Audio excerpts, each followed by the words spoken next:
Hi, this is Navyabal and you're watching TimesXP. After days of intense diplomacy in Beijing, US President Donald Trump is back at the White House and he is calling that his visit a tremendous success. But tonight, the real question is what exactly happened behind the closed doors between Donald Trump and Chinese President Mr. Xi Jinping? Because according to Trump, a lot has happened during the visit and major announcement could be coming very soon. The high stakes summit between the two leaders, reportedly including a marathon discussion on the trade, global conflicts, Taiwan, technology, and economic compensation between the world's two biggest powers. Now, Trump claimed that great trade deals were reached during the talks. And according to although the White House has not yet released the full details, final agreements yet, but Trump is signaling something.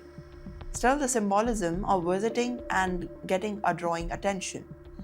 Reports say that Xi Jinping gave Trump a personal tour inside the highly secure political compound at the center of Chinese leadership in Beijing. Trump was also reportedly invited for a private garden walk with Xi, something very few foreign leaders have experienced.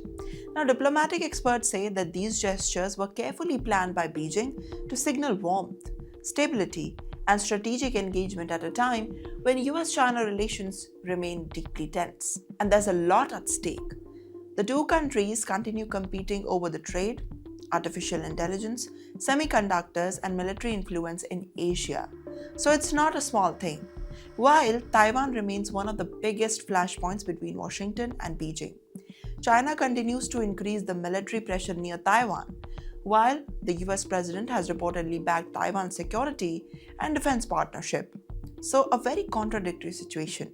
At the same time, both countries are also watching the Middle East closely, with the tensions involving Iran affecting the global energy markets and supply chains. Washington and Beijing both understand the economic instability that it could impact the entire world economy. And that is why many analysts believe that visit was not just about the trade deals, it was about managing the competition even before it turns into a larger global crisis. Now, Trump, meanwhile, appears eager to present the trip as a major diplomatic win ahead of growing political and economic challenges at the home amid the Iran Israel war. And Beijing may also see the value in reducing the tensions with Washington as China's economy now faces a slower growth and pressure from the international markets. Tonight, one thing is becoming very clear. The relations between the United States and China is still filled with rivalry, mistrust, and strategic compensation. But at the same time, both countries know how the world economy is too interconnected for a complete confrontation. And that is why every handshake, every statement, and every meeting between Trump and Xi Jinping is now being watched by the entire world.